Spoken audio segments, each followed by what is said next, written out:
No han pasado ni 24 horas desde que tomó posesión de su cargo y Germán Barrios ya ejerce de facto como consejero de Empleo. Esta mañana ha participado en la sectorial de Empleo en el Ministerio de Trabajo en Madrid.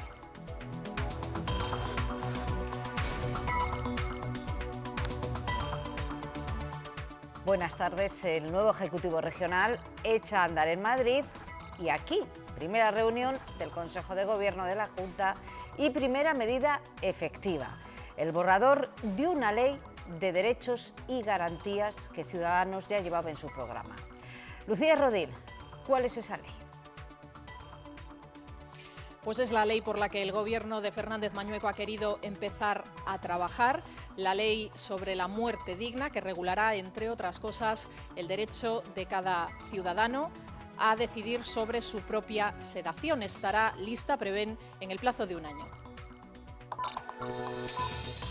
Es una ley de derechos y garantías que hace que todos los ciudadanos de Castilla y León sepan que tendrán en su mano el control de la información y la toma de las decisiones hasta el último de sus días. Y también ha habido nombramientos, los dos designados por Ciudadanos. Manuel Mitadiel será el nuevo gerente de SACIR y José María García, el secretario general de la nueva consejería, la de Transparencia, Ordenación de Territorio y Acción Exterior. El portavoz de la Junta también ha puesto el acento en la complicada situación que pueden tener las arcas de la comunidad con la prórroga presupuestaria, y así va a seguir hasta que haya un nuevo gobierno. Y por el momento sigue el bloqueo. Sánchez e Iglesias están cada vez más alejados, los únicos mensajes se los lanzan a través de los medios. El último lo daba el presidente en funciones. Esta mañana ha dicho que la exigencia de Iglesias para estar en el gobierno es el único escollo en estas negociaciones.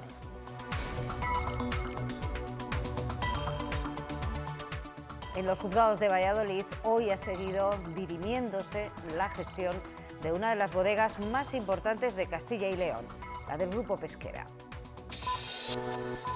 Esta mañana estaban citadas tres de las hijas de su fundador, de Alejandro Fernández, un paso más en la demanda presentada por el padre contra ellas para recuperar el control del grupo. El abogado del empresario asegura que se está produciendo un delito de estafa. Para hacer valer un título ficticio frente al Consejo Regulador de Ribera del Duero, poder cosechar la uva de aquí en los próximos 10 años y no tener que pagar ningún dinero, ningún importe a Alejandro Fernández, que por cierto tampoco se le ha abonado ninguna cantidad. Se llama FaceApp y lo que parece una inocente distracción puede ser una trama para robarles información. La aplicación nos muestra cómo seríamos dentro de 40 años. Desde el INCIBE avisan de los riesgos de bajarse esta app porque su política de privacidad es muy vaga. Y llegados a este punto, como todos los días, le preguntamos a nuestro compañero Francisco Cacho cómo va a ser, qué tiempo va a haber en las próximas horas. ¿Qué tal? Cuéntanos. Buenas tardes, Nati. Durante los próximos días las temperaturas van a volver a ser las protagonistas. Van a subir las diurnas durante el fin de semana y lo seguirán haciendo durante los primeros días de la próxima semana. Esta tarde tendremos cielos poco nubosos, solo se formarán algunas nubes en el sudeste. Las temperaturas serán muy similares a las de ayer y se rondarán los 30 grados en todas las capitales de provincia.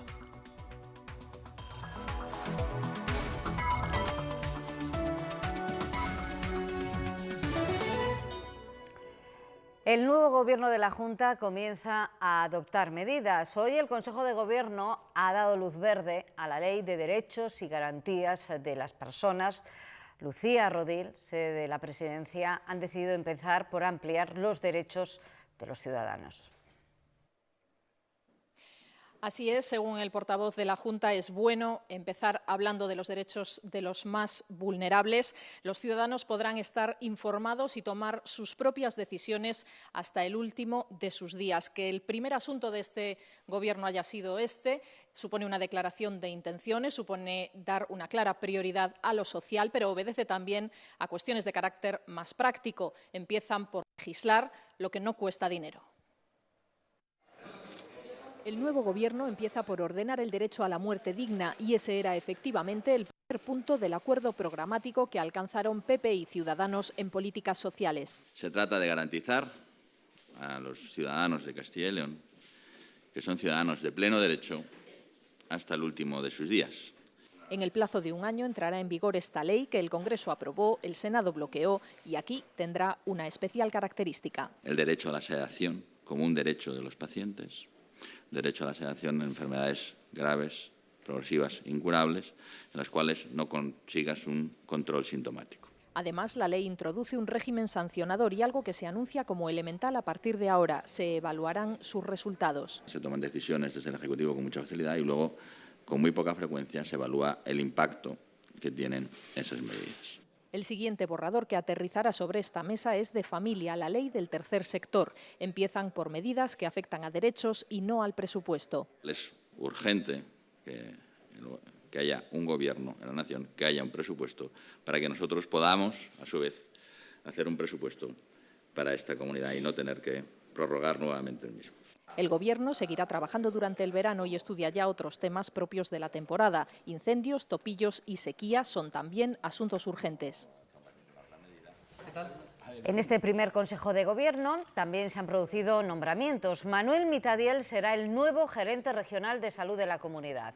Ha sido durante 4 años procurador de Ciudadanos en las Cortes y ha trabajado durante 20 en el Hospital Río Carrión de Palencia. Además, José Miguel García, que forma parte del entorno más cercano de IGEA, será el nuevo secretario general de la Consejería de Transparencia. Al portavoz le ha tocado ya salir en defensa de uno de sus consejeros. Lucía, porque a pocas horas de su toma de posesión, la Sociedad de Médicos de Emergencias ha pedido la dimisión de Verónica Casado. Sí, decía el portavoz que era la reacción más rápida de la historia junto a la de Pablo Fernández, que pidió una moción de censura previa a la toma de posesión. Este malestar de los médicos de emergencias viene de unas declaraciones que hizo la consejera de Sanidad hace 7 años, que resultaron ofensivas para este colectivo. IGEA, por supuesto, ha salido en defensa de la consejera y además con mucha generosidad. He de decirlo, permítanme la vanidad, hoy es la envidia de muchas comunidades autónomas. O sea, estamos muy contentos con la persona elegida. Hay pocas personas en España que tengan tanta capacidad para afrontar el problema de la atención sanitaria en una comunidad como la nuestra, como nuestra consejera. En ningún caso vamos a entrar a valorar esa petición. Otro consejero, el de Empleo e Industria, se ha estrenado en el cargo en la Conferencia Sectorial de Empleo en la sede del Ministerio en Madrid. Allí se han repartido más fondos para las autonomías, pero además, Eduardo Martínez, ¿qué tal? Buenas tardes. Germán Barrios ha pedido una reunión urgente con los titulares de ese ministerio. Sí, quiere reunirse urgentemente con la secretaria de Estado de Empleo, con la ministra o con las dos. Lo que quiere es expresarles la lealtad de Castilla y León para sentarse con el Gobierno central y con el resto de comunidades autónomas para trabajar en acuerdos programáticos por el empleo con independencia de las diferentes sensibilidades ideológicas. Dice el consejero Germán Barrios que lo que es bueno para Castilla y León es bueno también para el resto del país, y aquí en el Ministerio le han dicho que seguramente esa reunión pueda producirse ya la semana que viene. Por lo pronto, hoy la conferencia sectorial ha repartido, como decía, más fondos para políticas de empleo. Castilla y León recibirá 18 millones de euros que, sumados a los que ya se repartieron anteriormente, hacen un total de 140 millones de euros. De su primera reunión en el Ministerio como consejero de Empleo, Barrios se trae a Castilla y León otros 18 millones de euros para políticas de empleo, formación y modernización de servicios públicos. 3 pilares estancos, por eso pide flexibilidad para distribuir los fondos donde más falta hagan. Nosotros, por ejemplo, en orientación tenemos un rendimiento alto o muy alto. A lo mejor estamos sobreorientados y nos necesitamos un poquito más de formación o políticas activas de empleo para mejorar la contratación en ciertos ámbitos, como puede ser el ámbito rural y el ámbito local. Ahora mismo no es posible, pero se sientan las bases para el futuro, también para que el Gobierno destine más presupuesto a la subida del salario mínimo en los centros especiales de empleo. Una política que es estatal y que es transferida como transferencia finalista a las comunidades autónomas, el Ministerio debe hacer un esfuerzo importante. Aquí el Ministerio sí ha sido sensible, hay un incremento de presupuestos del 50 al 55%. El consejero ha pedido una reunión urgente con la secretaria de Estado o la ministra de Empleo que podría celebrarse la semana que viene. Quiero ofrecer la lealtad de la Comunidad de Castilla y León, quiero ofrecer que podemos trabajar juntos y que lo que es bueno para Castilla y León es bueno para el país. Castilla y León se ofrece para sentarse con el Gobierno y el resto de comunidades para hacer políticas de región-país que luchen por el empleo por encima de las ideologías. Seguir impulsando el diálogo social, sobre todo en el ámbito local y provincial. Es lo que propone. Comisiones Obreras y UGT aseguran que el anterior Gobierno cumplió con los objetivos y espera que el nuevo haga lo mismo. Un nuevo impulso del diálogo social en las entidades locales para lograr su continuidad y que ayuntamientos y diputaciones se impliquen en él con fondos propios. Esta es una de las reivindicaciones de los sindicatos para el nuevo Gobierno. La exigencia con un Gobierno regional en hacer entender al resto de territorios y como tal también nosotros estamos haciendo lo mismo con nuestra infraestructura humana y sindical en los territorios y en las provincias, en el que tenemos que ahondar y volcar el máximo ímpetu. Las políticas activas de empleo, en prevención de riesgos laborales, en conciliación de la vida laboral y familiar, avanzar en la reducción de la brecha de género. UGT y Comisiones Obreras llevarán a la mesa las mismas reivindicaciones que la anterior legislatura, entre ellas una nueva fiscalidad y blindar los derechos sociales. Más inversión, más desarrollo, más innovación, que permita traer más industria más tecnológica, que permita crear empleo de calidad, empleo con buenos salarios. Pero veremos si este pacto PP Ciudadanos, sobre todo nacional, buscan de verdad el mismo prisma para que al fin estos consejeros puedan seguir trabajando como a día de hoy estaban trabajando con nosotros. Aseguran que quieren seguir por el mismo camino. El 98% de las líneas del diálogo social con el anterior Gobierno se han cumplido. Javier Maroto es el candidato que propondrá el Partido Popular como senador autonómico por Castilla y León. Será en el Pleno de las Cortes que previsiblemente se va a celebrar el martes. Maroto se quedó sin escaño en las pasadas elecciones y ahora representará los intereses de la comunidad en la Cámara Alta. Nació en Vitoria, es vicesecretario de Organización del Partido Popular. Además, el partido ha propuesto a Armando Baeta, Ignacio Sáez y Salvador Cruz para la Comisión Mixta de Transferencias. Y también hoy hemos conocido la propuesta del PSOE para sus dos senadores autonómicos. Llevará al Pleno las candidaturas de la secretaria provincial de Valladolid, Teresa López, y del líder de las Juventudes Socialistas en la comunidad, Francisco Díaz.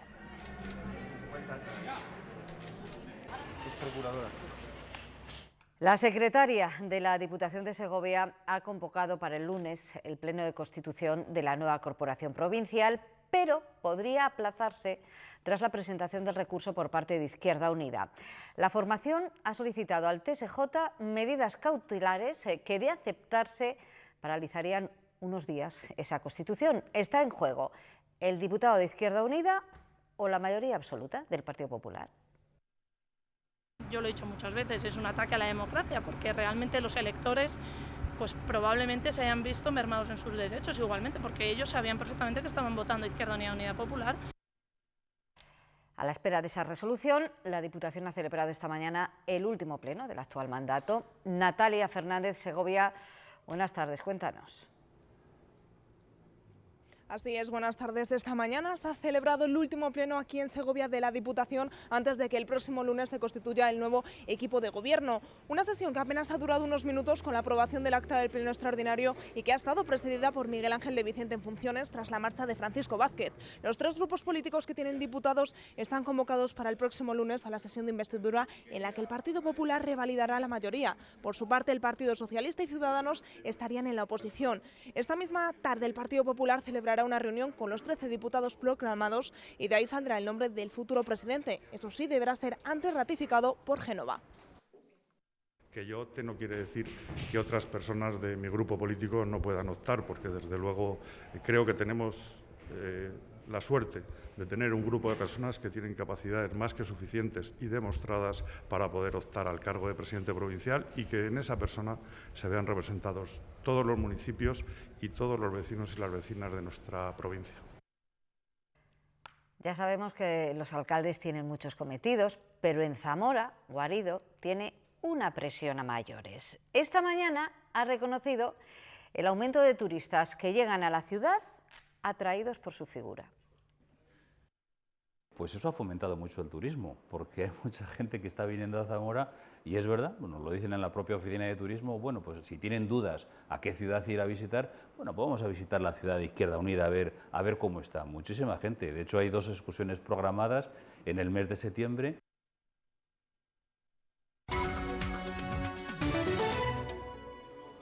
Detenidas 10 personas e investigadas otras 2 por su presunta implicación en casi una treintena de delitos de estafa a personas de avanzada edad. Con ello, la Guardia Civil desmantela un grupo organizado especializado en timos como los del parentesco, la estampita y el tocomocho, un grupo que operaba en distintos puntos del país, entre ellos Ávila. En esta operación que se llama Pangea.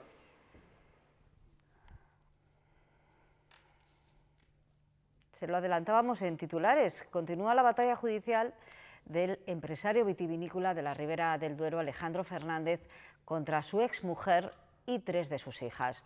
Hoy ellas estaban citadas a declarar en el Juzgado de Instrucción número 4 de Valladolid. Allí está Juanma García. Juanma, buenas tardes. ¿Qué más detalles se conocen? Pues nosotros no las hemos visto ni entrar ni salir de estos juzgados a lo largo de la mañana, pero sí que hemos podido hablar con el abogado de Alejandro Fernández. Él nos dice que simplemente persiguen un delito claro de estafa. La exmujer del bodeguero está arrendando desde el pasado año todos los viñedos a sus 3 hijas mayores a unos precios ínfimos por el simple hecho de estar en régimen de bienes gananciales con Alejandro Fernández, sin contar obviamente con él para nada.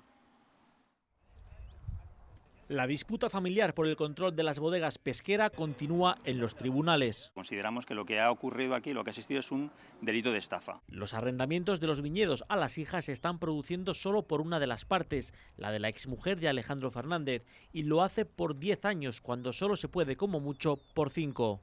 Cuando alguien arrienda algo por más de 10 años se entiende que está disponiendo del patrimonio, y para disponer del patrimonio tienen que estar de acuerdo y tienen que suscribir esa obligación las partes, los que son titulares de ese patrimonio. El abogado del bodeguero nos añade además otro perjuicio para ese negocio familiar. De haber explotado él mismo sus parcelas, los ingresos podrían ser hasta 10 veces mayor de lo que en teoría estaría cobrando por el arrendamiento. Y que se han suscrito estos contratos precipitadamente para hacer valer un título ficticio frente al Consejo Regulador de Ribera del Duero, poder cosechar la uva de aquí en los próximos 10 años y no tener que pagar ningún dinero, ningún importe a Alejandro Fernández, que por cierto tampoco se le ha abonado ninguna cantidad. El control de la compañía sigue ahora en el aire, 47 años después de crear una de las bodegas más importantes de la Ribera del Duero.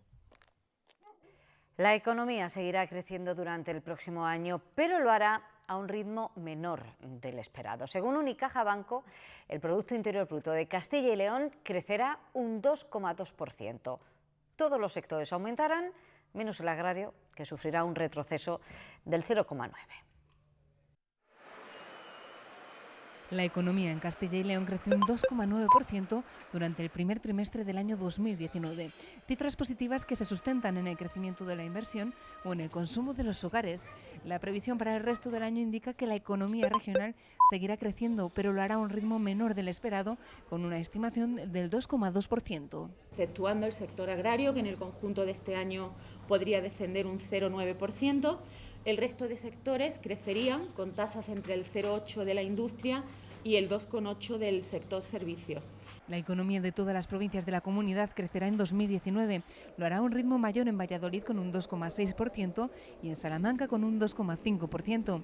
El Producto Interior Bruto de Soria crecerá un 2,2%. Lo curioso es que esta provincia es en la que más crece la exportación. La alimentación y bebidas y ese sector pues han hecho que las exportaciones sigan aportando al crecimiento. La evolución de la economía regional viene ligada a la coyuntura mundial, con un crecimiento económico estimado del 3,2%, un 0,3% por debajo de la previsión que se daba hace 6 meses. Vuelve a hablarse de nuevo de desaceleración, sobre todo en la zona euro, motivada por cuestiones como el Brexit, el precio del petróleo o las tensiones comerciales. Hacer de su carne un producto exclusivo es el objetivo del único ganadero que cría bueyes de Serrana Negra, una raza autóctona que a pesar de las ayudas sigue estando en peligro de extinción. Hemos estado en la dehesa del municipio soriano de Andaluz.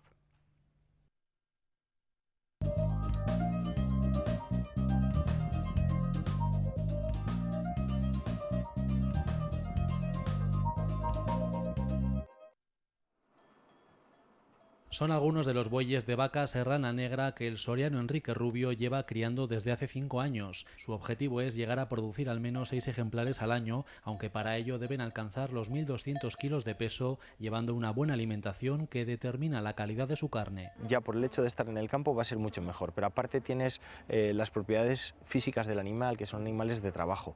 Un animal de trabajo implica que la musculatura es completamente diferente a cualquier animal de producción cárnica. Esto era una raza que se utilizaba para trabajar el campo, entonces 15.000 cabezas eran una cifra lógica cuando eran animales que estaban tirando de arado. 15.000 cabezas a mediados del siglo pasado, porque actualmente no llegan a las 400, sumando Soria, Burgos y Segovia. Las ayudas para su cría son escasas, a pesar de que resultan vitales para emprender iniciativas ganaderas de este tipo. En 2 años, el chuletón de buey de la Serrana Negra podría llegar a los restaurantes como un producto de máxima calidad. Tenemos que buscar posicionarla en los mejores lugares para que se valore realmente lo que es.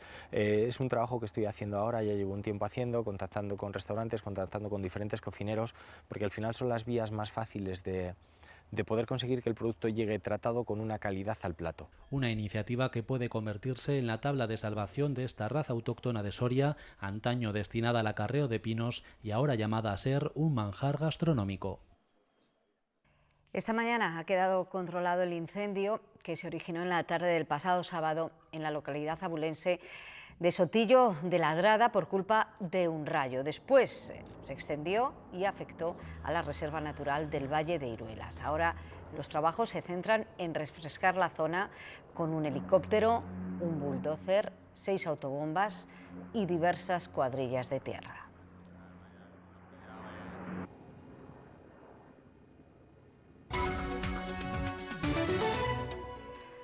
A unas horas de que se conozca el resultado de la consulta de Podemos, el PSOE señala directamente a Pablo Iglesias como el principal escollo en las negociaciones. Pedro Sánchez asegura que la pretensión de Iglesias de ser vicepresidente ha dinamitado el diálogo.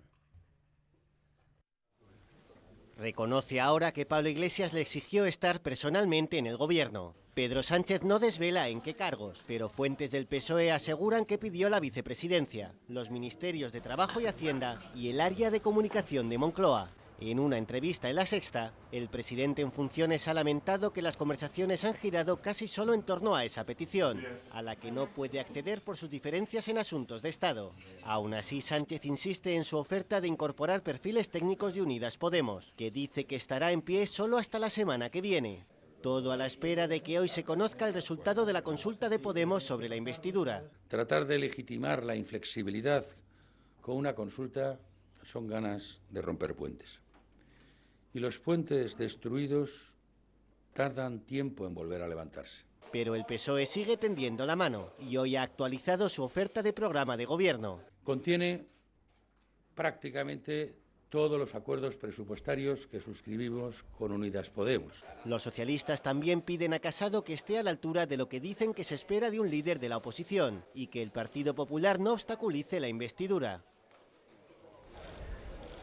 Y en La Rioja, la socialista Concha Andreu ha perdido la segunda votación de su investidura por el veto de Podemos. Poco antes se rompían las negociaciones porque la formación morada ha seguido exigiendo consejerías a cambio del voto de su única diputada en el Parlamento regional. Hoy hemos conocido una nueva baja en Ciudadanos por el acuerdo de la Ejecutiva de poner una línea roja a Pedro Sánchez. El catedrático de Derecho, Francesc Carreras, se ha dado de baja de la formación.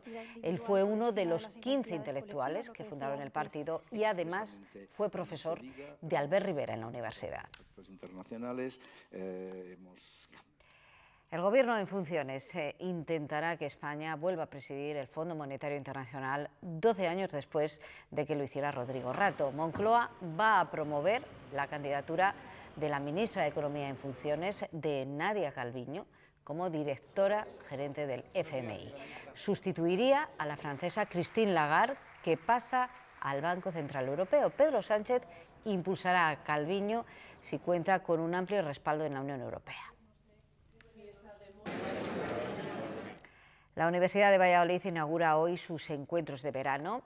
El latido de la ilusión va a reunir a expertos y profesionales en varios debates. Allí se hablará sobre algunos proyectos políticos y sociales que no han funcionado todo lo bien que se esperaba y sobre planes de futuro con perspectivas positivas. Nacho Vicente, buenas tardes. La Unión Europea ha sido el primer tema a debate con una voz tan autorizada como la de Javier Solana. Una voz muy autorizada, Nati, buenas tardes, porque Solana lo ha sido absolutamente todo en el panorama político nacional e internacional. Aunque el título de su exposición llevaba por título Brexit, la quiebra de una ilusión europea, su mensaje ha sido más bien positivo en cuanto al futuro de la Unión, aunque sí que ha sido bastante duro con los políticos británicos que han llevado a ese país a la situación actual. Y mucho más crítico ha sido Pedro Olaya, que es historiador, experto helenista y que además reside en Grecia desde hace años. Olaya ha reflexionado acerca de la pérdida del significado de conceptos como democracia o participación o ciudadanía, conceptos que nacieron, recordemos, en la Grecia clásica, y la paradoja que significa que esa pérdida de significado se haya llevado a cabo en un país que ha vivido de una forma tan dramática los recortes y restricciones económicas impuestos durante la época de la crisis por la Unión Europea. Aún no se sabe cuál será el final del Brexit, pero hay quien sí tiene claro su origen. El Reino Unido estaba con problemas económicos serios y un primer ministro, señor Cameron, a mi juicio un irresponsable, decidió que el centro de gravedad no estuviera en la crisis económica y hizo esta pirueta de vamos a ver si hacemos un referéndum. La salida del Reino Unido de la Unión Europea no pone en peligro a la institución, así lo asegura la voz autorizada de Javier Solana. Si hubiera algún otro país que tuviera alguna tentación de separarse un poco de Europa, todo este proceso les lleva a la conclusión que estamos muy bien donde estamos. Sin embargo, en Grecia se han visto demasiadas cosas que atentan contra los principios de la Unión Europea, lo afirma quien ha vivido la crisis en la cuna de la democracia. Grecia ha sido un campo de experimentación de medidas políticas, de su impacto sobre la sociedad, de su respuesta por parte de la sociedad. Han sido los dos primeros participantes del Latido de la Ilusión. Se trata del primer encuentro de verano de la Universidad de Valladolid. Queríamos buscar algo que aunara pues, todos los saberes o todas las disciplinas universitarias. Entonces la idea fue, bueno, pues lo articulamos en torno a un concepto, a una palabra. Y la palabra que elegimos en el primer curso no podía ser otra, era ilusión. En los próximos días se hablará aquí de proyectos culturales, universidad o enoturismo. El Vaticano ha desautorizado al exnuncio en España, que dijo que el gobierno pretende resucitar a Francisco Franco con su exhumación del Valle de los Caídos. La Santa Sede defiende la autonomía del Estado para decidir sobre el traslado de los restos del dictador. Afirma además que las palabras de Frattini fueron a título personal y que no representan a la cúpula de la Iglesia.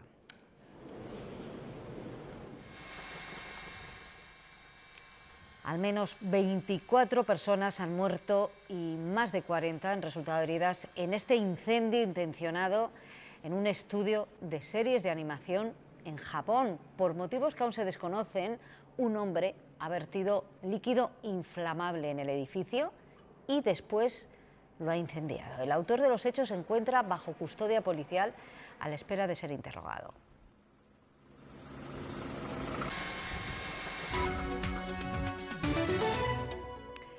Quien más, quien menos habrán oído hablar de una aplicación que permite envejecer o rejuvenecer el aspecto que tenemos en una foto. Se ha puesto de moda entre los famosos y se ha hecho viral.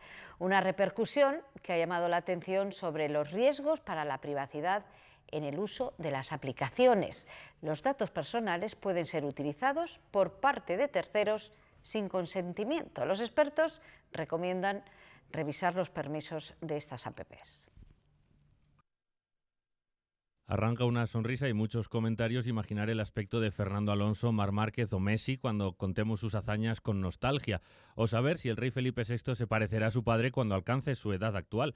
Parece tan inocuo y divertido que probamos con fotos nuestras y de nuestros conocidos, sin ser conscientes de que abrimos la puerta a mucha más información. Al poder, por ejemplo, acceder a nuestras fotos, no solo va a acceder a una, sino va a poder acceder a todas las fotos que tengamos almacenadas en la memoria. Por tanto, puede tener alcance a otro tipo de fotos que nosotros no sabíamos. Y esas fotos pueden revelar pues, mucha información personal. Por eso es fundamental en cualquier descarga conocer el nivel de protección de datos. Los expertos recomiendan leer los términos y condiciones, comprobar la política de privacidad de la aplicación y del país de origen. En esta en concreto, parte de la alarma ha saltado por ubicar sus servidores en Rusia, lo que la mantiene al margen de la estricta normativa de la Unión Europea. Reconoce que puede ceder la información a terceros, pero no especifica para qué. Saber qué va a pasar con toda esa información que estamos facilitando a la aplicación, que más allá de que sea interesante, útil, divertida, pues nos va a garantizar pues, ciertas medidas de privacidad y seguridad. Quizá todo quede en un mayor envío de una publicidad concreta, pero aún así hay que ser precavidos, como en el uso de cualquier tecnología, y usar el sentido común para que la broma de envejecer de golpe no traiga más sorpresas de las necesarias. La Universidad de Salamanca y la Federación Aspace llevan más de una década trabajando de manera conjunta en proyectos de suma importancia para las personas con parálisis cerebral y sus familias. Una colaboración que ahora se formaliza gracias a la firma de un convenio que, entre otras cosas, permitirá formar a los estudiantes en materias específicas dirigidas a atender de mejor manera a este colectivo. Por ejemplo, en el campo de la odontología.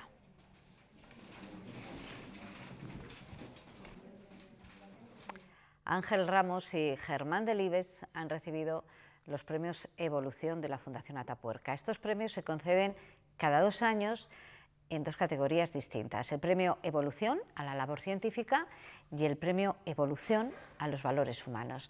La entrega de los galardones ha tenido lugar en la campa del Silo de la Sierra de Atapuerca. A días del 20 aniversario de la Fundación Atapuerca, la entidad ha entregado sus premios Evolución. El presidente de la Fundación ha valorado durante el acto la importante labor llevada a cabo por uno de los premiados, Ángel Ramos, en su creación. Ese reconocimiento ya, además oficial y público, de que tú fuiste realmente el introductor de la Caja de Burgos en este proyecto tan maravilloso que ha sido y está resultando la Fundación Atapuerca. Ángel Ramos, premio Evolución a los valores humanos por su labor en Caja de Burgos y por su constante apoyo al proyecto Atapuerca, recuerda cómo surgió la fundación. Dándonos cuenta de que la dimensión que cobraba todo esto era importante, que no solo es que aparecieran huesos de vez en cuando y tuvieran más o menos antigüedad, sino que de verdad que se estaba gestando una empresa importante.